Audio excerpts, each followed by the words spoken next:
نبی نبی نبی نبی نبی بول نبی نبی بول نبی نبی نبی نبی نبی کوئی نہیں سکتا.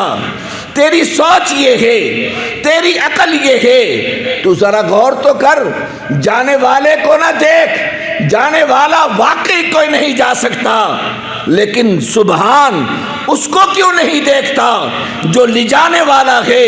اور ارے انسان تو کمزور ہے، خدا کمزوریوں سے پاک ہے.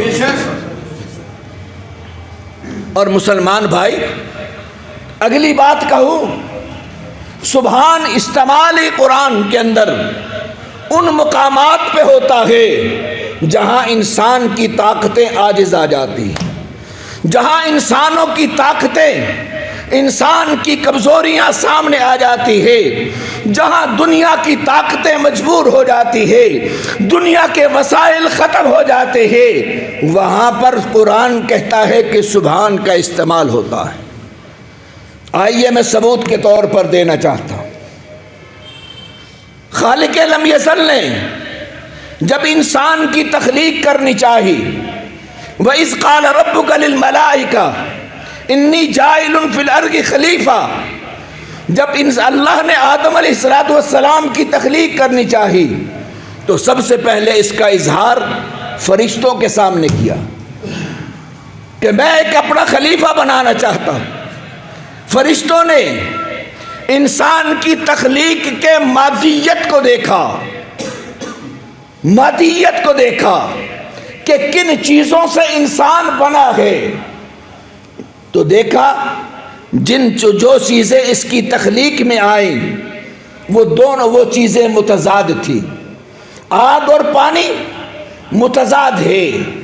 جب یہ دونوں متضاد چیزیں آپس میں جمع ہوں گی تو یقیناً انتشار ہوگا، جھگڑا ہوگا، اختلاف ہوگا. ارے فرشتوں کی نظر تھی انسان کی مادیت پر اور خدا کی نظر تھی انسان کی کمال پر. انہوں نے مادیت دیکھ کر کہا کیوں پیدا کر رہا ہے اس کو؟ اتجعل فیہا من یفسد فیہا وَيَسْفِكُ الدِّمَاءَ، کیوں پیدا کر رہا ہے؟ ان کی سوچ یہ تھی کہ شاید اللہ اس مخلوق کو بنا رہا ہے اپنی تسبیح بیان کرنے کے لیے، اپنی عظمتوں کو بیان کرنے کے لیے. تو انہوں نے اسی بات پر اعتراض کر کے کہا وَنَحْنُ نُسَبِّحُ بِحَمْدِكَ وَنُقَدِّسُ لَكَ، اللہ اس مخلوق کو کیوں پیدا کر رہا ہے؟ تیری تسبیح بیان کرنے کے لیے، تیری عظمتیں بیان کرنے کے لیے. ہم فرشتے تھوڑے ہیں، یہ انسان تو تیری تسبیح اور تیری تقدیس بیان نہیں کر سکتا. اور کیوں؟ واقعی فرشتوں کے مقابلے میں ہم کچھ نہیں کر سکتے. میرے آقا سرکار دو عالم صلی اللہ علیہ وسلم کا فرمان ہے کہ کچھ فرشتے ایسے ہیں جو قیام میں کھڑے ہیں اور قیامت تک وہ قیام میں رہیں گے. کچھ فرشتے ایسے ہیں جو رکوع میں پڑے ہیں اور قیامت تک رکوع میں اللہ کی تسبیحات بیان کر رہے ہیں. کچھ فرشتے ایسے ہیں جو سجدے میں پڑے ہیں اور وہ قیامت تک سجدے میں ہی رہیں گے. اب اس حالت میں جو قیامت تک سجدوں میں رہے، جو قیامت تک رکوع میں رہے، جو قیامت تک تشہد میں رہے، قیام میں رہے، یہ انسان کے بس کی بات تو نہیں ہے. فرشتوں کا مقابلہ ہم واقعی نہیں کر سکتے. فرشتوں نے کہا کیوں اس کو پیدا کر رہا ہے؟ ہم تیری تسبیح بیان کرنے کے ہیں، ہم تیری تقدیس بیان کرنے کے لیے ہیں. اللہ نے کیا جواب دیا؟ انی اعلم ما لا تعلمون، جو کچھ میں جانتا ہوں وہ تم نہیں جانتے. اللہ نے کہا اچھا میری تخلیق پر اعتراض کرتے ہو؟ ہاں میرے رب کو کی غیرت کو جوش آیا. کیوں؟ میرے رب نے کہا میری تخلیق پر اعتراض کرنے کا کسی کو حق نہیں. جب فرشتوں کو اعتراض کرنے کا حق نہیں ہے تو تو اور میں کون ہوتے ہیں؟ ہمارا کیا حق ہے کہ اس رب کی تخلیق پر ہم اعتراض کریں؟ ہمارا حق نہیں بنتا. فرشتوں نے اعتراض کیا، اللہ نے کہا اچھا تم نے میری تخلیق پر اعتراض کیا ہے، آؤ میں اس کا جواب دیتا ہوں۔ وَعَلَّمَ آدَمَ الْأَسْمَاءَ كُلَّهَا، آدم علیہ السلام کو پیدا کر کے رب ذوالجلال نے جو علم سے نوازا، اس علم سے نواز کر فرشتوں کے سامنے پیش کیا۔ ثم عرضهم علی الملائکہ، فرشتوں کے سامنے پیش کیا کہ آؤ اس آدم پر اعتراض کرتے تھے، آؤ آدم جیسا علم دکھاؤ۔ ثم عرضهم علی الملائکہ فقال انبئونی باسماء ہؤلاء ان کنتم صادقین، تم بھی ایسی یہ چیز پیش کر کے دکھاؤ۔ ہاں جو علم رب نے انسان کو دیا فرشتوں کے پاس وہ نہیں تھا۔ معلوم ہوا کہ جو علم خدا نے انسان کو دیا ہے فرشتوں کے پاس وہ علم نہیں ہے۔ اور آج کہنا چاہتا ہوں میرے بھائی کہ آج اگر مجھے آپ کو اللہ نے عظمتوں سے نوازا ہے تو علم کی بدولت عطا کیا ہے، دولت کے بل بوتے پر نہیں، بادشاہت کے بل بوتے پر نہیں، انجینئر کے بل بوتے پہ نہیں، ڈاکٹری کے بل بوتے پہ نہیں۔ اگر ہمیں نوازا ہے، فرشتوں پر فوقیت ملی ہے تو اس اللہ کا عطا کردہ علم کی وجہ سے۔ کہا لاؤ اگر تم سچے ہو ایسا علم پیش کرو۔ ہو فرشتے عاجز آ گئے، فرشتے بے بس ہو گئے، فرشتوں کی انتہا ہو گئی، بے بس ہو گئے۔ جب فرشتے بے بس ہوئے تو کیا کہا؟ قالوا سبحانک، اے اللہ واقعی تو پاک ہے، ہم بے بس ہیں، ہم مجبور ہیں۔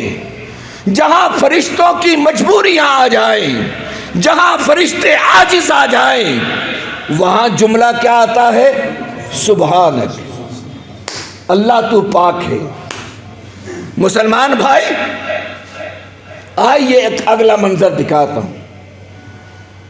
حضرت یونس علیہ السلام، قرآن ان کے واقعے کو بیان کرتا ہے۔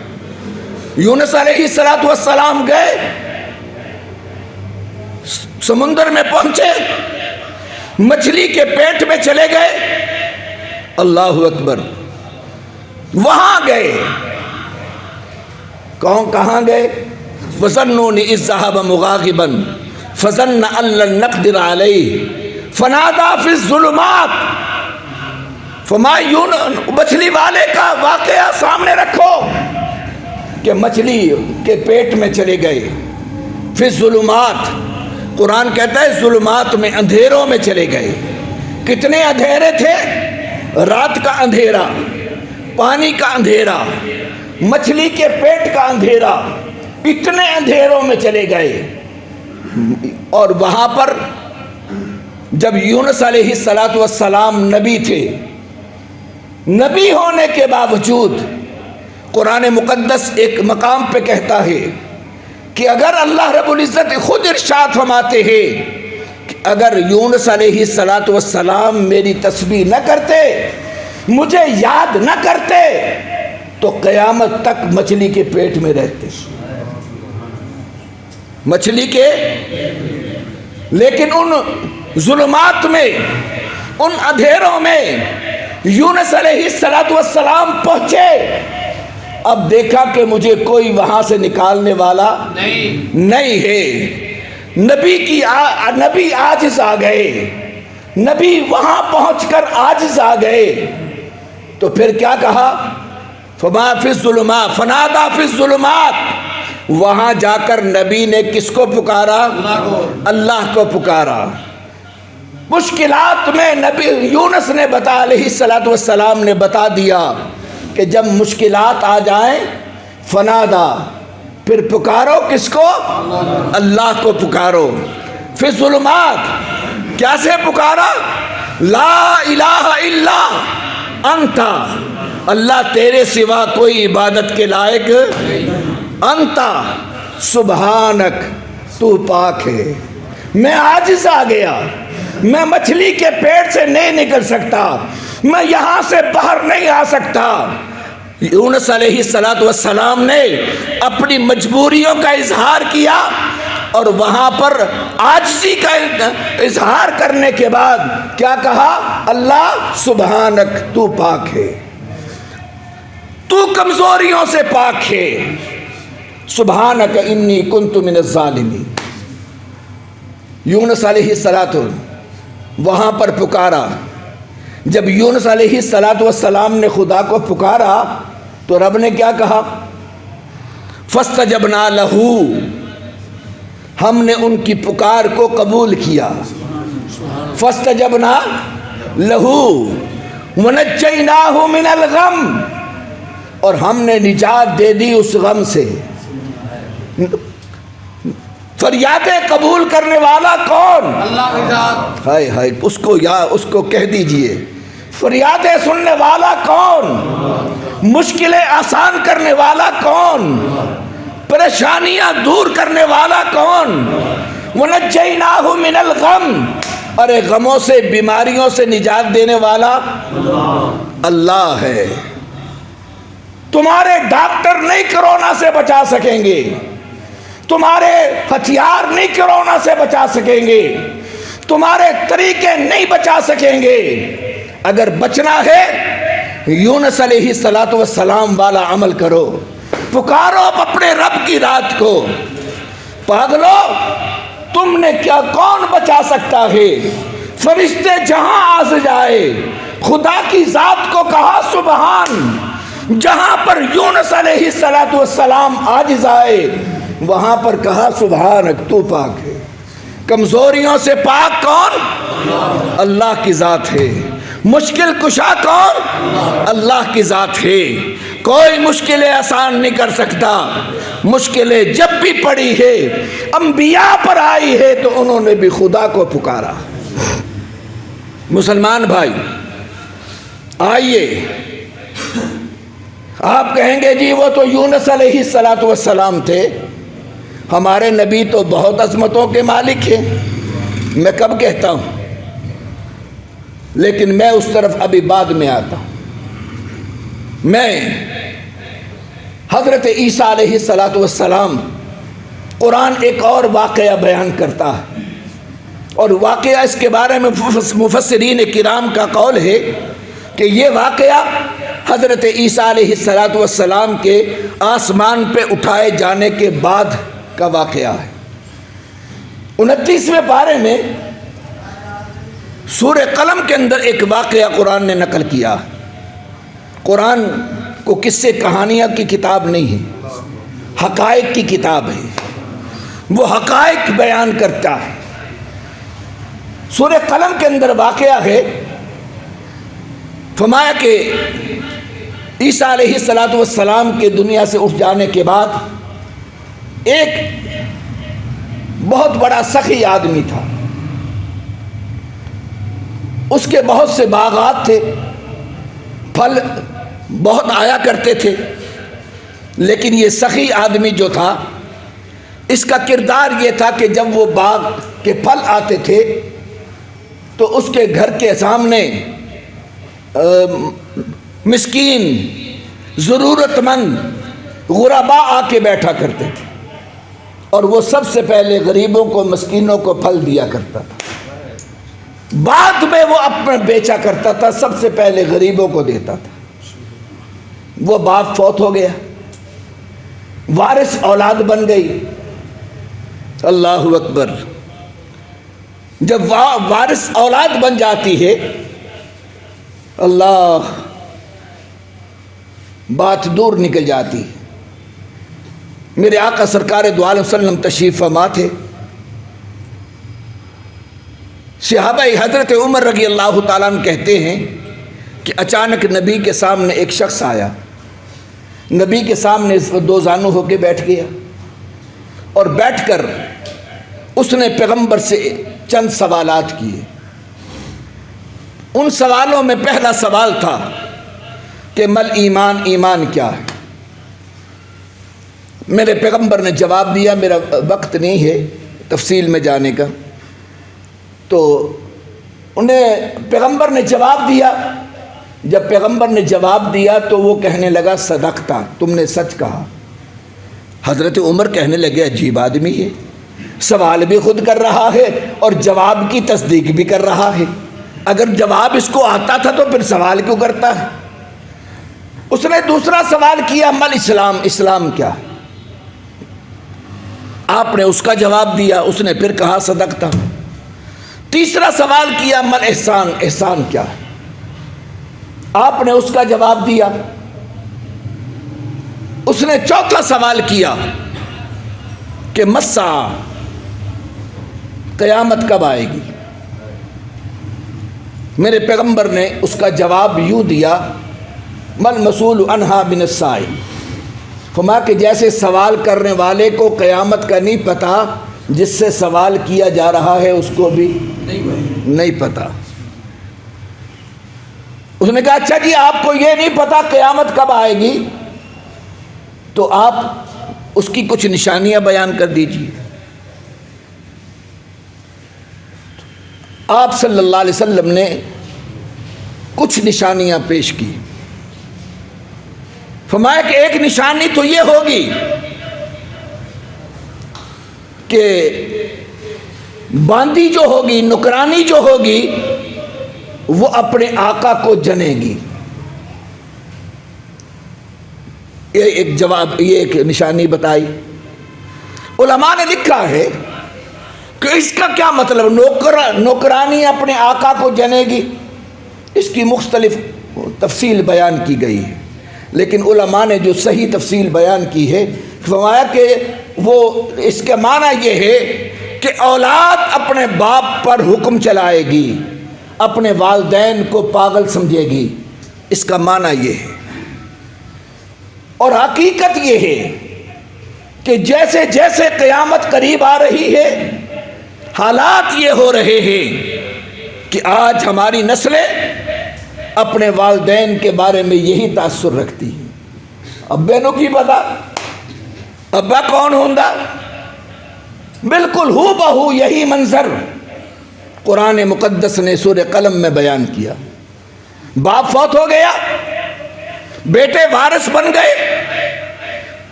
پل آنے کا وقت آیا.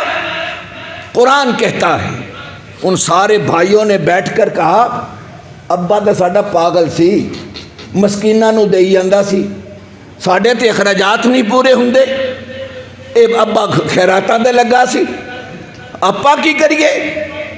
قرآن کہتا ہے اس اقسموا لیصرمنھا مصبحین. انہوں نے کہا قسمیں کھائی، سارے بھائی مل کر قسم کھاؤ کہ ابا کا طریقہ ہم نے نہیں رکھنا. ابا تقسیم کرتا تھا، غریبوں کو دیتا تھا. اس اقسموا لیصرمنھا مصبحین، ہم نے یہ کام نہیں کرنا. ولا یستثنون، اور انہوں نے انشاءاللہ بھی نہیں کہا ہم نے ان غریبوں کے آنے سے پہلے پہلے مال تو چک کے پاسے نگا دینا ہے. یہ قرآن میں نہیں بیان، قرآن واقعہ بیان کر جائیے سورہ قلم کے جا کر پڑھ لیجئے واقعہ. فطاف علیہا طائف من ربک، اللہ کہتے اچھا میرے نام پر دینے سے تمہیں یہ تکلیف ہوتی ہے؟ میں دے سکتا ہوں تو میں چھین بھی سکتا ہوں. ہائے ہائے، میرے آقا نے ارشاد فرمایا لوگوں کبھی کسی یتیم کے سامنے اپنے بچے کو پیار نہ کیا کرو، کہیں ایسا نہ ہو اس یتیم کو اپنا باپ یاد آ جائے اور تمہارا پیار کی جگہ تمہیں خدا اٹھا لے اور تمہاری اولاد کو اللہ یتیم کر دے. نہ جا اس کے تحمل پر بڑی بے ڈھب ہے گرفت اس کی، نہ جا اس کی دیر گیری پر کہ سخت ہے انتقام اس کا. وہ پکڑنے پہ آتا ہے تو ان بطش ربک لشدید، اس کی پکڑ بڑی سخت ہوتی ہے. لیکن وہو الغفور الودود، وہ بڑا مہربان ہے. وہ بڑا کریم ہے, وہ بڑا رحیم ہے. ہائے ہائے, کیا کہو گے اس سے بڑا مہربان کیا ہوگا. خدا کی قسم کبھی کبھی قرآن کے الفاظ پڑھ کر انسان کے رونگٹے کھڑے ہو جاتے ہیں. اللہ کیا فرماتے ہیں؟ قرآن کہتا ہے ما یفعل بعذابکم ان شکرتم وآمنتم. اور میرے بندے, اگر تم میرا شکر ادا کرتے رہو گے, ان شکرتم وآمنتم, اگر تم مجھ پر ایمان لاؤ گے اور میری نعمتوں کا شکر ادا کرو گے, تو بتاؤ میں تمہیں عذاب دے کے کیا کروں گا. ما یفعل بعذابکم, میں کیا کروں گا تمہیں عذاب دے کر. تم دو کام کرتے رہو, ان شکرتم وآمنتم, میرا شکر ادا کرتے رہو اور میرے پر ایمان لاؤ, مجھے ماننے والے بنو, میری نعمتوں کا شکر ادا کرنے والے بنو. ما یفعل اللہ بعذابکم, میں تمہیں عذاب دے کے کیا کروں گا. کیا کتنا سخی ہے, کتنا مہربان ہے خدا کی قسم. اور میرے بھائی, ہم سے بڑا خوش قسمت خدا کی قسم دنیا میں کوئی نہیں. اللہ نے جو ہمیں اپنے لاڈلے محبوب کی امت میں پیدا کیا ہے, یہ اتنا بڑا احسان ہے خدا کی قسم. ہم اس احسان کے بدلے ساری زندگی بھی خدا کے سامنے پیشانی جھکاتے رہے تو پھر بھی اس کا شکر ادا نہیں کر سکتے. بہت بڑی خوش قسمتی. اٹھاؤ تو صحیح پہلی قوموں کے حالات. حضرت نوح علیہ السلام 950 سال تک قوم کے سامنے روتے رہے, پتھر کھاتے رہے, لیکن آخر کیا ہوا. حضرت نوح علیہ السلام کیا کہا, رب لا تذر علی الارض من الکافرین دیارا. اللہ میں نے اپنی انتہا کر دی, یہ نہیں مانے, اب ان کا ملیا میٹ کر دے. لا تذر علی الارض من الکافرین دیارا, پوری دنیا سے, پوری زمین پہ سے کافروں کے نام و نشان مٹا دے. اللہ نے مٹا دیا, سب کچھ مٹا دیا. نبی نے بد دعا کی, لیکن میرے نبی نے بد دعا نہیں دی, پتھر کھا کے بھی بد دعائیں دی. ہاں آئے, آمنہ سے پوچھ, دنیا میں آئے, میرے پیغمبر آئے تو لب ہل رہے تھے. بی بی آمنہ کہتی ہے میں نے کان لگا کے سنا تو کیا کہہ رہے ہیں. تو دنیا میں آئے تو کہہ رہے تھے اللہم اغفر لی امتی, اللہ میری امت کی بخشش فرما دے. معراج پہ جانے لگے, براق سامنے آ گئی, کہا جبریل نے سوار ہو جائیے. کہا میں تو نہیں سوار ہوتا. کہا کیوں, پروردگار نے تو آپ کو بلایا ہے. کہا نہیں میں نہیں سوار ہوتا. کہا معراج پہ جانا ہے, اعزاز مل رہا ہے. کہا مجھے نہیں چاہیے, جاؤ رب کو کہہ دو میں نہیں آنا چاہتا. جبریل نے جا کے عرض کی پروردگار وہ تو نہیں آنا چاہتے. کہا کیوں نہیں آنا چاہتے, ان کی وجہ تو پوچھ. کہا مجھے معراج پہ بلا رہا ہے اور میری امت کا کیا بنے گا. معراج پہ جاتے ہوئے مجھے اور آپ کو یاد کیا, دنیا میں آئے تو مجھے اور آپ کو یاد کیا. اٹھاؤ جا کر میرے نبی کا وصال کے وقت اٹھاؤ. آخری جملے کیا ہے, اللہم اغفر لی امتی. امی عائشہ کہتی ہے رات کو میرے بستر پہ لیٹے ہوئے تھے, اچانک نبی غائب ہو گئے. میں نے دیکھا کہ پتہ نہیں کہاں گئے. میں تلاش کرتی کرتی میں نے دیکھا کہ مسجد نبوی میں آپ سجدے میں پڑے ہیں اور روتے جا رہے ہیں, ہچکیاں بندھی ہوئی ہے. امی عائشہ کہتی ہے میں نے جا کے کان لگا کے سنا تو کہہ رہے تھے اللہم اغفر لی امتی. رات کے اندھیروں میں, رات کی تاریکیوں میں خدا کی چوکھٹ پہ پیشانی نیاز جھکا جھکا کر میرے اور آپ کے لیے مانگ رہے تھے. وہ میرے لاڈلے محبوب آقا تھے. ہم نے بھی کسی موڑ پر ان کو یاد کیا, بازار میں بیٹھ کے یاد کیا ہو, شادی کے وقت بیٹھ کے یاد کیا ہو, کبھی غمی میں یاد کیا ہو, کبھی کسی حالت میں بیٹے کی پیدائش پر نبی کو یاد کیا ہو، کبھی نعمتیں ملنے پر فیکٹری کا تالا کھولتے وقت کبھی یاد کیا ہو؟ کبھی نہیں یاد کیا۔ مسلمان بھائی، اللہ کی قسم کھا کے کہتا ہوں، نبی ملا تو رحمت للعالمین ملا، اور خدا ملا تو رب العالمین ملا، وہ بھی رحمتوں کا پیکر ملا، وہ بھی رحمت۔ آپ کو ہمیں کیا معلوم، ہمیں ان نعمتوں کی قدر نہیں رہی۔ قرآن سے پوچھ۔ میرے آقا سرکار دو عالم صلی اللہ علیہ وسلم نے ارشاد فرمایا کہ رب ذوالجلال نے میری امتوں کو 2 امانتیں دی ہیں، 2 امانتیں دی، اور وہ پتہ کیا امانتیں؟ ہائے ہائے، وہ امانتیں کیا ہے؟ فرمایا کہ وما کان اللہ لیعذبہم وانت فیہم۔ مکہ کے کافر کیا کہہ رہے تھے؟ بھیجتے ہم پہ عذاب، ہم پہ اللہ پتھر کیوں نہیں برسا رہا، ہم پر ٹکڑے کیوں نہیں آ رہے، ہم پر عذاب کیوں نہیں آ رہا؟ کافر عذاب مانگ رہے ہیں، کافر، اور رب کیا کہہ رہا ہے؟ رب کہہ رہا ہے وما کان اللہ لیعذبہم وانت فیہم۔ محبوب، جس قوم کے اندر تو موجود ہو میں عذاب بھیج دوں؟ میں کیسے بھیجوں؟ جن کے اندر میرا محبوب رہتا ہے میں ان پر عذاب کیسے بھیجوں؟ لیعذبہم وانت فیہم، تو ان میں موجود ہے تو میں تو ان پر عذاب کیسے بھیجوں؟ ایک امانت، وما کان اللہ لیعذبہم وانت فیہم وما کان اللہ معذبہم وہم یستغفرون۔ دوسری امانت فرمایا کہ جب تک تو ان میں موجود ہے میں عذاب، اور دوسرا فرمایا کہ جب تک میرے بندے میرے سامنے استغفار کرتے رہیں گے، اپنے گناہوں کی معافیاں مانگتے رہیں گے، میں ان پہ عذاب، میں نہیں کہہ رہا، قرآن کہہ رہا۔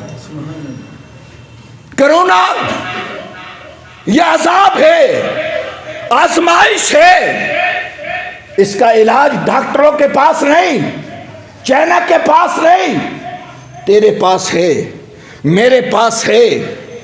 اللہ فرماتے ہیں کہ اگر یہ عذاب ہے تم میرے سامنے رو، میں تم پر عذاب اتار دوں گا۔ تم رو کے تو دیکھو۔ وَأَنْتَ فِيهِمْ وَمَا كَانَ اللَّهُ لِيَعْذِبَهُمْ وَهُمْ يَسْتَغْفِرُونَ۔ قوم روئے گی، اور اللہ کے سامنے رونے والوں کے کبھی اللہ ان کے عذاب نہیں بھیجا کرتا۔ قرآن پڑھ کے تو دیکھ لیجئے، قرآن کہتا ہے وَأَنِ اسْتَغْفِرُوا رَبَّكُمْ ثُمَّ تُوبُوا إِلَيْهِ يُمَتِّعْكُمْ مَتَاعًا حَسَنًا إِلَىٰ أَجَلٍ مُّسَمًّى وَيُؤْتِ كُلَّ ذِي فَضْلٍ فَضْلَهُ۔ یہ پہلی امتوں میں ایک نبی نے کہا کہ تم استغفار کرو، وَأَنِ اسْتَغْفِرُوا رَبَّكُمْ ثُمَّ تُوبُوا إِلَيْهِ، پھر اس کی طرف متوجہ ہو جاؤ، يُمَتِّعْكُمْ مَتَاعًا حَسَنًا، تمہیں اللہ بہترین نفع عطا کرے گا، إِلَىٰ أَجَلٍ مُّسَمًّى، ایک وقت مقررہ تک، وَيُؤْتِ كُلَّ ذِي فَضْلٍ فَضْلَهُ۔ دوسرے نبی نے کہا وَأَنِ اسْتَغْفِرُوا رَبَّكُمْ ثُمَّ تُوبُوا إِلَيْهِ، تم استغفار کرو، اللہ پھر تو کیا کرے گا؟ يُرْسِلِ السَّمَاءَ عَلَيْكُمْ مِدْرَارًا، اللہ فرماتے تم میرے سامنے استغفار کرو، اپنے گناہوں کی معافی مانگو، میں کیا کروں گا؟ يُرْسِلِ السَّمَاءَ عَلَيْكُمْ مِدْرَارًا، میں تمہیں وقت کی ضرورت کے مطابق آسمان سے بارشیں نازل کروں، وَيُمْدِدْكُمْ بِأَمْوَالٍ وَبَنِينَ، اللہ فرماتے میں تمہارے مالوں میں بھی زیادتی کر دوں گا، تمہاری اولادوں کے اندر بھی زیادتی کر دوں گا، ترقیاں دے دوں گا۔ میں نہیں بول رہا، یہ اللہ کا قرآن بول رہا ہے۔ وَيُمْدِدْكُمْ بِأَمْوَالٍ وَبَنِينَ وَيَجْعَلْ لَكُمْ جَنَّاتٍ وَيَجْعَلْ لَكُمْ أَنْهَارًا، میں تمہارے باغات میں پھل ڈال دوں گا، تمہاری نہروں کے اندر پانی ڈال دوں گا۔ یہ اللہ کہتے ہیں۔ شرط کیا ہے؟ ان استغفروا ربکم ثم توبوا الیہ، اپنے گناہوں کی معافی مانگو۔ تم نے زبانیں استعمال کرتے ہو، تمہاری آنکھوں کا غلط استعمال ہوتا ہے، تمہارے جسموں کا غلط استعمال ہوتا ہے۔ اللہ اکبر۔ فَقُلْتُ اسْتَغْفِرُوا رَبَّكُمْ ثُمَّ تُوبُوا إِلَيْهِ۔ مسلمان بھائی کیا کہو گے؟ رب ذوالجلال آج ہمیں جس چیز کی طرف جانا ہے وہ راستہ ہم نے چھوڑ دیا، میں دور نکل گیا۔ میں عرض کر رہا تھا سرکار دو عالم صلی اللہ علیہ وسلم کی ذات اعلان نبوت فرمایا، آپ نے قوم کو سمجھایا، کافر مل کر آ گئے میرے پیغمبر کے پاس۔ لَكَ حَتَّى تَفْجُرَ لَنَا مِنَ الْأَرْضِ يَنبُوعًا، ہم نہیں تم پر ایمان لاتے، ہمارے مطالبے مانو، ہم نہیں تم پر ایمان لاتے۔ پہلا مطالبہ حَتَّى تَفْجُرَ لَنَا مِنَ الْأَرْضِ يَنبُوعًا، ہمارے لیے چشموں کے پانی جاری کرو۔ اب تفجر لنا من الارض ينبوعا، پہلی شرط او تکون لک جنت من نخیل وعنب، یا ہمارے لیے باغ لگا، انگوروں کے باغ، کھجوروں کے باغ، وعنب فتفجر الانہار خلالها تفجیرا، یا یوں کر۔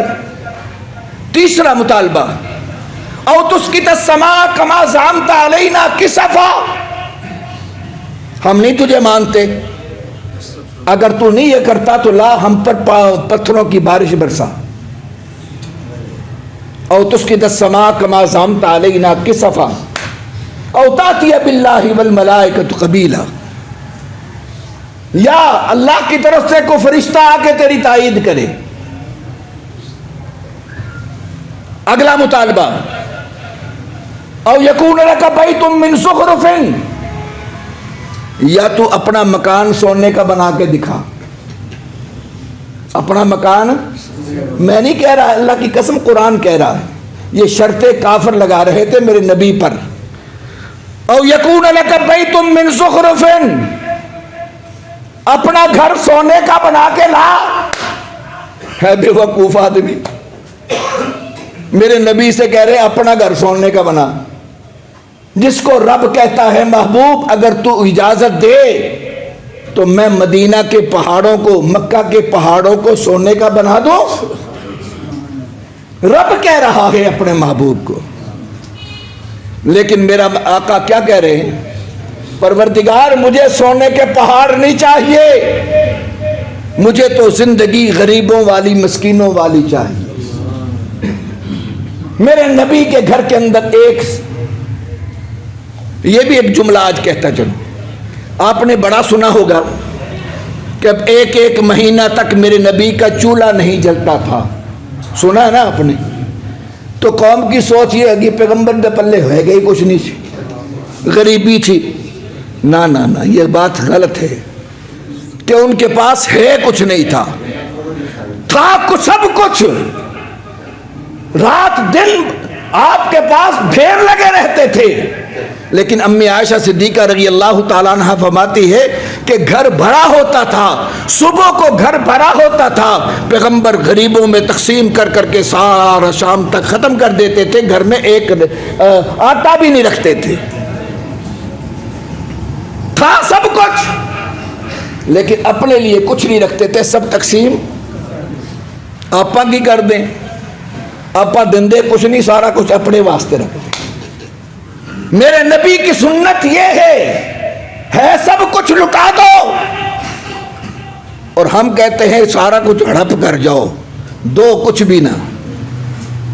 یہ ہے ہمارا سنت، میرے نبی کی سنت پر آج میرا اور آپ کا عمل۔ فما یکون لک بیت من زخرف او ترقی فی السماء ولن نؤمن لرقیک حتی تنزل علینا کتابا نقرأ. آخری شرط فرمایا تو آسمان پہ جا، فرشتوں کے ساتھ لے کے آ، فرشتے آ کر لکھا ہوا لے کے آئے یہ ہمارا نبی ہے، پھر ہم تجھے مانیں گے. یہ واہیات مطالبات تھے جو قرآن نے کے اندر انہوں نے ذکر کی، انہوں نے مطالبے کیے اور قرآن نے ان کا تذکرہ کیا. اس کے جواب میں میرے نبی نے کیا کہا؟ میرے نبی نے نہیں کہا، رب نے اس کا جواب نبی کی زبان سے دلوایا. کیا کہا؟ جب انہوں نے کہا وَلَن نُؤْمِنَ لِرُقَيِّكَ حَتَّى تُنَزِّلَ عَلَيْنَا كِتَابًا نَقْرَأُهُ قُلْ سُبْحَانَ رَبِّي هَلْ كُنْتُ إِلَّا بَشَرًا رَسُولًا. اے محبوب تو کہہ دے یہ میرے اختیار میں نہیں، یہ تو میرے رب کے اختیار میں. قُلْ سُبْحَانَ رَبِّي، میرا رب پاک ہے ان ساری چیزوں سے، وہ کر سکتا ہے، میں نہیں. حل کنت الا بشر رسولا، میں تو ایک انسان ہوں اور رسول ہوں، یہ میرے اختیار میں یہ چیزیں نہیں ہیں. ہاں جس کے اختیار میں ہے وہ کون ہے؟ سبحان. وہ کون ہے؟ سبحان ہے. مسلمان بھائی وہ ذات سبحان ہے. اسی لیے قرآن نے کہا جب میرے نبی کے معراج کا وقت آیا تو رب نے کیا کہا؟ سبحان الذی اسریٰ بعبدہ، پاک ہے وہ ذات. ارے دنیا نہیں مانتی کہ نبی آسمان پہ کیسے گیا، عرش معلیٰ پہ کیسے گیا. فرمایا جانے والے کو نہ دیکھ، لے جانے والے کو دیکھ، وہ سبحان ہے. جب لے جانے والے کو دیکھے گا پھر تجھے سمجھ آ سکے گا کہ کیسے جا سکتا ہے. وہ جا سکتا ہے. قل سبحان الذی اسریٰ بعبدہ. میرے بھائی حقیقت کہوں گا، ہم نے اپنے رب کو سبحان نہیں مانا، کمزوریوں سے پاک نہیں مانا. اگر آج میرا اور آپ کا عقیدہ ہوتا کہ خدا کمزوریوں سے پاک ہے، ہم کبھی کورونا جیسی ان موذیوں سے کبھی گھبراتے نہیں ہیں. میری قوم کے عجیب ٹھکانے. میرے آقا سرکار دو عالم وسلم کے ایک صحابی ہیں، بڑے مجاہد صحابی، تفصیل کا وقت نہیں ہے. ان کی 4 بیویاں تھیں.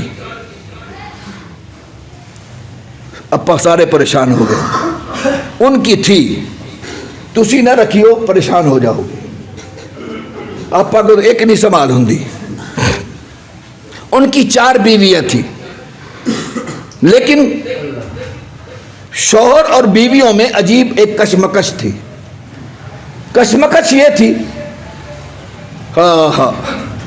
اسلام کہتا ہے، حکم دیتا ہے بیویوں کو کہ جب تمہارے شوہر کے آنے کا وقت ہو تو بن سنور کر، خوشبو لگا کر، تیار ہو کر اپنے شوہر کے لیے انتظار میں رہو. یہ میرے نبی کی سنت ہے، میرے نبی کا طریقہ ہے کہ بیویوں کو یہ طریقہ اپنانا چاہیے. اللہ ہمیں معاف کر دے. شوہر جد آن دا ٹائم ہوں، پٹی سر پہ ہوں، کپڑے پرانے ہوں، تے پئیاں ہوں بھی ہون، تے جدو بازار جان دا ٹائم ہوں پھر بن سمر کے باہر نکل جاندیاں. تیری زیب و زینت، تیرا بننا سورنا شوہر کا حق ہے، اس کے لیے اپنائیے. اس نے وہ بیویاں تیار ہوتی تھی، خوشبو لگاتی تھی، لیکن جب یہ صحابی گھر پہنچتے تھے تو ان کو وہ ایسی خوشبو لے کے آتے تھے کہ ان کی خوشبو ساری پریشان ہو جاتی تھی کہ یہ اتنی خوشبو کہاں سے آ گئی. بڑا مقابلہ کیا. مقابلہ تو آج بھی ہمارے مستورات ہی میک اپ نہیں کرتے، اب تو ہمارے شوہر بھی ماشاءاللہ میک اپ کرتے، منڈے بھی میک اپ کرتے. وائے ناکامی متائے کارواں جاتا رہا، کارواں کے دل سے احساس زیاں جاتا رہا. جب یہ شوہر جاتا تو ہر بیوی پریشان ہو جاتی کہ یہ خوشبو کہاں سے لاتا، وہ بھی خوشبو تلاش کر کے اچھی سے اچھی قیمتی خوشبوئیں لاتی، لیکن وہ اس کا مقابلہ بڑا عرصہ ہو گیا، مقابلہ کرتی رہی لیکن ہارتی رہی۔ ایک دن چاروں سوکنے اکٹھی ہو گئی، اکٹھی ہو کے کہنے لگی آج انہوں پوچھی لئیے بھی معاملہ کیا، سانو ہرائی جانا تو ہے گا کہ معاملہ تیرا۔ وہ چاروں سوکنے جمع ہو گئی، یہ صحابی رسول آیا اور آ کر ان ساروں نے کہا آج ایک معاملے کا فیصلہ کر دو۔ کہا کیا؟ کہا فیصلہ یہ ہے کہ یہ بتا دو کہ یہ خوشبو کہاں سے لے کے آتے جو روزانہ لگا کے آتے۔ وہ صحابی کہنے لگا کہ سچی بات سننا چاہتے ہو؟ کہتے ہاں جی۔ کہتے اللہ کی قسم میں نے آج تک خوشبو لگائی ہی نہیں۔ وہ مستورات کہنے لگی عجیب آدمی ہے، تو صحابی رسول ہو کے جھوٹ بول رہا ہے۔ وہ کہتا ہے میں قسم کھا کے کہتا ہوں میں نے آج تک خوشبو لگائی نہیں۔ کہا پھر یہ خوشبو کہاں سے آئی؟ مسلمان بھائیو توجہ کیجئے، بہت بڑی نصیحت ہے۔ اس صحابی نے کہا کہ میں یہ راز فاش کر دوں پھر آج؟ کہا جی۔ کہا راز یہ ہے کہ جب میں جوانی کی دہلیز میں پہنچا تو مجھے کچھ بیماریاں لگ گئی، اور ان بیماریوں کی وجہ سے میری حالت یہ ہو گئی کہ میں چلنے کے قابل نہ رہا، میں اٹھنے کے قابل نہ رہا، میں بیمار ہو گیا۔ میں نے دنیا کے علاج کروائے، سارے جتنے بھی علاج کروائے، کوئی علاج کارگر نہ ہوا۔ جب کوئی علاج کارگر نہ ہوا تو مجھے کوئی راستہ سمجھ میں نہ آیا، تو میں سیدھا سرکار دو عالم صلی اللہ علیہ وسلم کے پاس چلا گیا، در نبی پہ چلا گیا۔ میں نے جا کے در نبی پہ عرض کی آقا میری بس ہو گئی، ڈاکٹر عاجز آ گئے، حکیم عاجز آ گئے، سب نے بے بس ہو گئے، آقا میری بیماری نہیں ختم ہو رہی، تو کوئی میرے لیے دعا فرما دیجیے۔ سرکار دو عالم صلی اللہ علیہ وسلم نے فرمایا ستر چھپا لو، باقی سارے کپڑے اتار دو۔ اس صحابی نے ستر چھپا لیا۔ انسان کا ستر جو ہے یہ ناف سے لے کر گھٹنوں تک یہ ستر ہے، یہ ننگا کرنا مسلمان کا مسلمان کے سامنے حرام ہے۔ مسئلہ یہی ہے۔ اگلی بات بھی کہتا چلوں، مرد کا مرد کے سامنے بھی حرام ہے، عورت کا عورت کے سامنے بھی ستر کھولنا حرام ہے۔ ساڑھے ہاں بڑیاں کا عجیب نظام ہے، وہ نال ایک دوجے نے ناندیاں رہندیاں کہندی جی انہاں تک پردہ ہی نہیں ہوندا۔ نہیں، جو حکم مرد کے ستر کا ہے وہی عورتوں کا حکم کا بھی ہے۔ عورت کا ستر زیادہ ہے، عورت کا عورت سے حرام ہے ستر دیکھنا، مرد کا مرد حرام ہے۔ تو آپ صلی اللہ علیہ وسلم نے فرمایا کہ ستر چھپا لو، باقی سارا جسم ننگا کر دو۔ اس صحابی نے ستر چھپا لیا، پورا فرمایا کہ پورا جسم میں نے ننگا کر دیا۔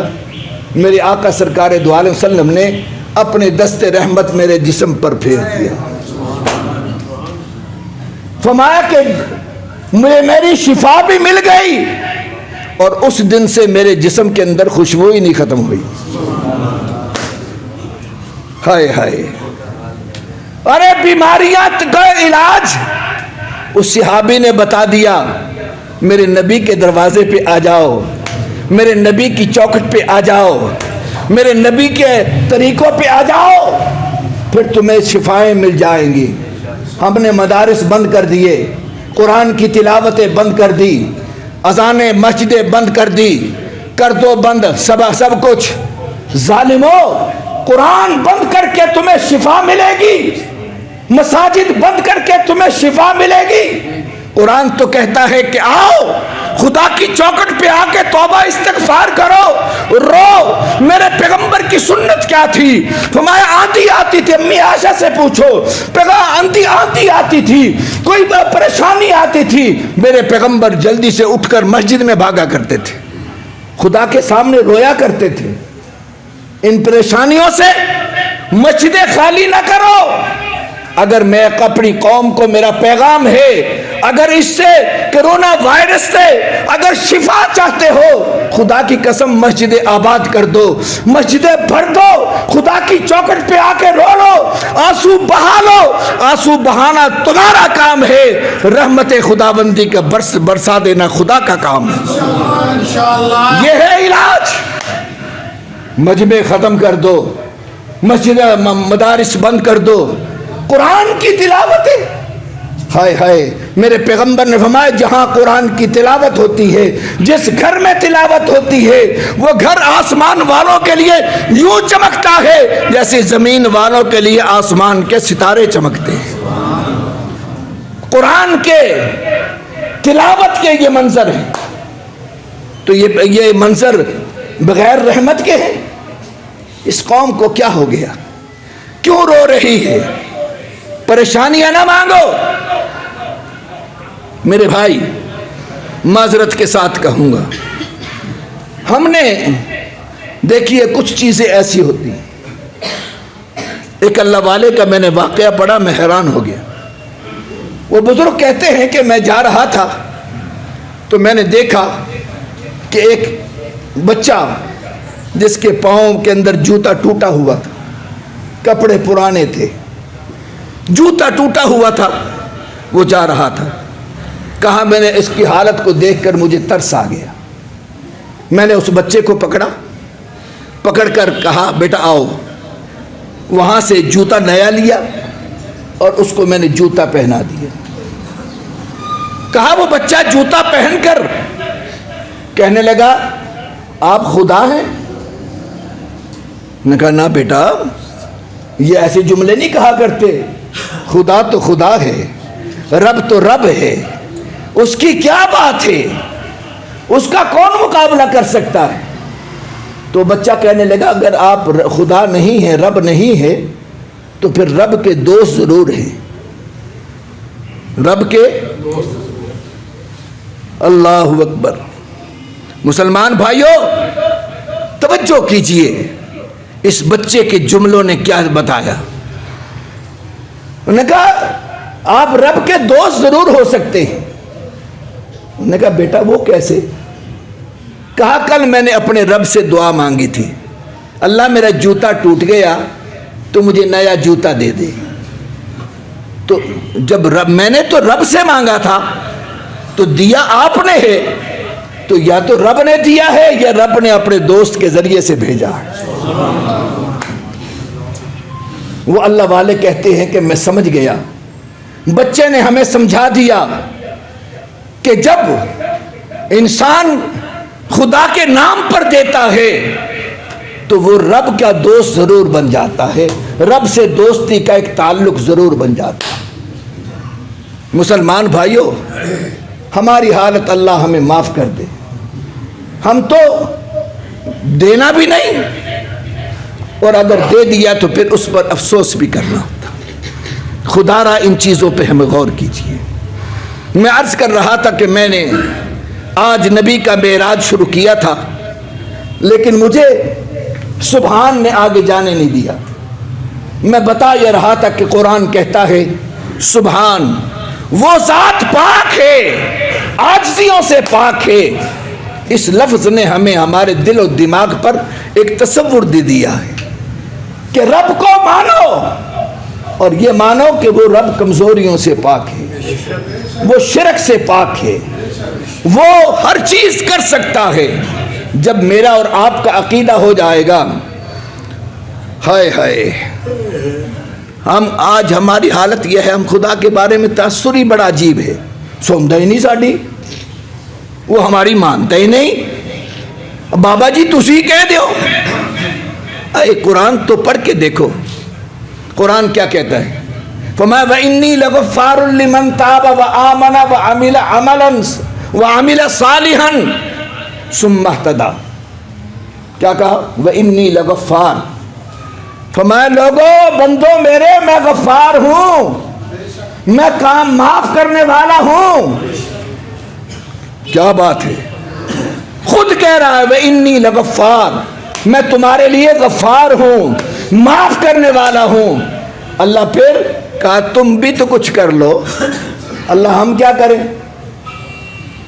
فما وانی لغفار لمن تاب، اپنے گناہوں کی توبہ کرو، وآمن، مجھ پر ایمان لاؤ، وعمل صالحا، اور نیک عمل کرو، ثم اہتدی، پھر ہدایت پا جاؤ گے۔ ہمارے ذمے پہ تو کا کام ہے، وہ تو کہہ رہا میں تو غفار ہوں، اس نے اپنے آپ کو، اللہ کی کتنے نام ہیں؟ کتنے نام ہیں؟ 99 نام ہیں۔ خدا کے کتنے نام ہیں؟ 99۔ خدا کی قسم سارے ناموں کے جا کے ترجمہ پڑھ لیجئے، سارے نام کون سے ہیں؟ مغفرت والے، معاف والے، مہربانیوں والے، رحمت والے۔ صرف ایک نام ہے سزا دینے والا، منتقم، اس کے علاوہ کوئی اور نام سزا دینے والا نہیں۔ 99 ناموں میں سے صرف ایک ہے سخت، باقی سارے مہربانی والے نام ہیں۔ وہ کتنا مہربان ہے، کاش ہم بھی مہربان بن جائیں، ہم بھی مہربانیاں کرنے والے بن جائیں۔ آج ہمارے پاس یہ مہربانیاں نہیں ہیں، ہم خدا کی قسم ایک دوسرے پر مہربان نہیں ہیں۔ میرے پیغمبر نے فرمایا من لا یرحم لا یرحم، تم زمین پر رحم نہیں کرو گے ایک دوسرے پر، خدا تم پہ رحم نہیں کرے گا۔ تم پہ تو مہربان بن جاؤ، تیری مہربانیوں بھی تو بندوں پہ ہونی چاہیے۔ تم چیڑ پھاڑ پہ لگے ہوئے، ایک دوسرے کے کو برا کہنے پہ لگے ہوئے ہیں، ایک دوسرے کے عیب جوئی پہ لگے ہوئے ہیں، ایک دوسرے کی غیبت پہ لگے ہوئے ہیں، یہ مہربانیاں ہیں؟ ہائے ہائے، میرا رب بھی مہربان ہے، میرا پیغمبر بھی مہربان ہے، وہ دعائیں کرتے گئے ہیں۔ اور آج میں اور آپ اگر بچے ہوئے ہیں اپنے اعمال کی وجہ سے نہیں، میرے نبی کی دعائیں ہم پر سایہ کر کے بیٹھی ہیں۔ خدا کے لیے ہم اس نبی کی زندگی کو اپنائیں۔ اس وقت حالات کرونا وائرس کے نام پر دنیا کے پریشان ہے، پریشان ہونے کی ضرورت نہیں، گھبرائیے، حوصلہ مند بنیے، ایمان لائیے، اپنا ایمان مضبوط کیجئے۔ اور ایمان مضبوط کیسے ہوگا؟ لیکن میں بات کہنا چاہوں گا، اللہ تیری عظمتوں کے قربان جائیے، خدا بڑا رب ہے، وہ جب کرنے پہ آتا ہے بتا دیتا ہے۔ آپ کو معلوم ہے جہاں پر یہ چائنا میں آیا، یہاں کیا ہوا؟ یہ سزائیں ہیں ہمارے اعمال کی۔ آج پوری دنیا بند ہو گئی، کرفیو لگ گئے۔ کیوں لگے پتہ ہے آپ کو؟ کشمیر کی بہو بیٹیاں 7 مہینے سے کرفیو میں ہے، وہ مسلمان، پوری دنیا کا مسلمان نہیں بولا۔ رب نے کہا میری بندیوں کی کرفیو پہ تم نہیں بولے، میں بھی خدا نہیں پوری دنیا کے اندر کرفیو نہ لگوا دوں۔ تمہیں درد آیا؟ کشمیر کی بچیوں پہ درد آیا؟ آج کرفیو لگ رہے ہیں، لگیں گے۔ تم اگر اپنی قوم کے لیے، اپنے مسلمانوں کے لیے نہیں تڑپو گے، خدا تمہیں بھی تڑپائے گا۔ تم آج بے حس ہو کے بیٹھ گئے مسلمان۔ میرے پیغمبر نے کیا فرمایا؟ المؤمن جسد واحد، مومن ایک جسم کی مانند ہے۔ یہ جسم ہے، تیرے پاؤں کی انگلی پر ایک اینٹ لگ جاتی ہے، تیری چھنگلی، پاؤں کی چھنگلی انگلی، چھوٹی انگلی، اس پہ زخم آ جاتا ہے، رات کو یہ آنکھ سوتی نہیں ہے، چوٹ وہاں لگی، آنکھ یہاں نہیں سو رہی۔ میرے پیغمبر نے یہی تو کہا کہ دنیا کے کسی کونے پر مسلمان پریشان ہو جائے، دوسرے کونے پر دوسرا مسلمان یوں ہی پریشان ہونا چاہیے، لیکن نہیں۔ آپ کہیں گے مولوی جی اسی کر کی سکتے ہیں، کر کیوں نہیں سکتے؟ کچھ نہیں کر سکتے، اپنے رب کے سامنے دامن پھیلا کے ان کے لیے دعا تو کر سکتے ہو۔ کون سا موڑ ہے ایمان سے بتائیے؟ کون سا ایک شخص کھڑا ہو کر آج مجھے دعوے سے کہے کہ میں نے کشمیر کی بچیوں کے لیے بیٹھ کے دعا کی تھی؟ ہم نے دعا بھی نہیں آج تک کی. تم نہیں رو گے. اور اگلی بات, کشمیر کی بچیوں کا جواب خدا نے دیا. جس علاقے کے اندر, چین کی چائنا کے اندر جس علاقے کے اندر یہ بیماری پھوٹی ہے, وہ جو مرضی کہتے رہے, ہمیں نہیں پتا کس نے کیا ہے. وہاں پر کیا مستورات کے پردے نہیں اتارے گئے؟ وہاں پر ظلم نہیں ہوا؟ تم نے ایک مسلمان بیٹی کا پردہ اتارا, خدا نے تمہارے چھکے چڑھا دیے, لے تو اتار. سارا جسم ہی پردے میں لے کے بیٹھے, بچتے پھر رہے. ان چیزوں کا علاج ڈاکٹریوں کے پاس نہیں ہے. میری قوم, آج اگر علاج چاہتے ہو, تم چاہتے ہو تو خدا کے سامنے رونا شروع کرو. مسجدیں بھر جاؤ, نمازی بن جاؤ, خدا کے سامنے رو. خدا کی قسم قوم ایک دن مل کے آنسو بہا دے, دیکھیے تمہارے ان آنسوؤں کی قیمت خدا کیسے دیتا. وہ بڑا قدردان ہے. تو آنسو بہا کے تو دیکھ. یہ تو میں اور آپ ظالم ہیں ایک دوسرے کے لیے, وہ تو ہمارے لیے بہت مہربان ہے. تم آنسو بہا کے تو دیکھو.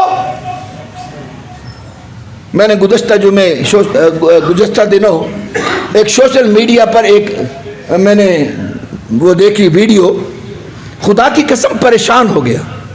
ایک چچا اپنی بھتیجی کو مار رہا تھا ہینٹروں سے, اور وہ بچی اپنے چچا کے پاؤں پکڑ پکڑ رو رہی تھی, لیکن وہ ترس نہیں کھا رہا تھا, مارتا ہی جا رہا تھا.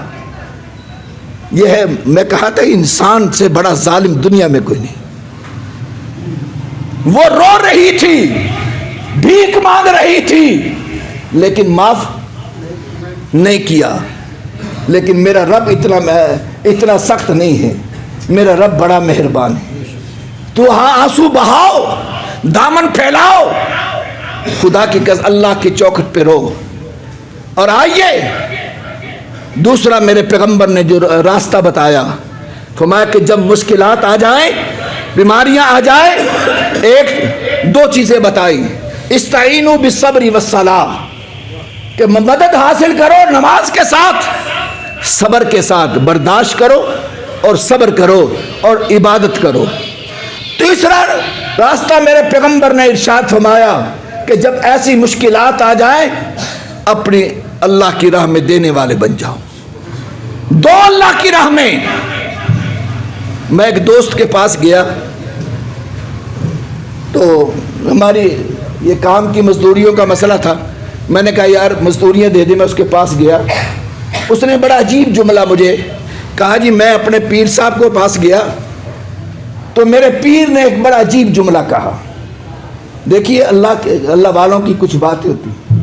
فرمایا کہ ہماری حالت کیا ہے. پیر صاحب نے فرمایا ہماری حالت کیا ہے کہ جب تنگ دستی آ جاتی ہے, پریشانی آ جاتی ہے, تو فرمایا کہ ہم سب سے پہلے اللہ کے راستے میں, خدا کے راستے میں جو دینے کا ہوتا ہے وہ ہم بند کرتے ہیں.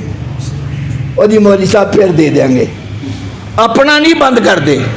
فرمایا جس راستے سے خدا تمہیں دیتا ہے وہ راستہ پہلے بند کرتے ہیں. یہ حقیقت ہے. اپنا نہیں, اپنے گل چھڑے ہوتے ہی, اپنے شاپر ہوتے ہی پرے آن گے. جو راستے اللہ کی راہ میں دینے کے ہیں وہ راستہ بند کیا. خدا اس راستے سے تمہیں دیتا ہے. جب وہی راستہ بند کر دو گے تو پھر ملے گا کہاں سے, پھر تنگ دستیاں آئیں گی. اس لیے اللہ کی راہ میں دینا سیکھو, اللہ کے سامنے مانگنا سیکھو. یہ ہم مانگتے رہیں گے تو انشاءاللہ اللہ ہمیں فائدہ دے دے گا. ہم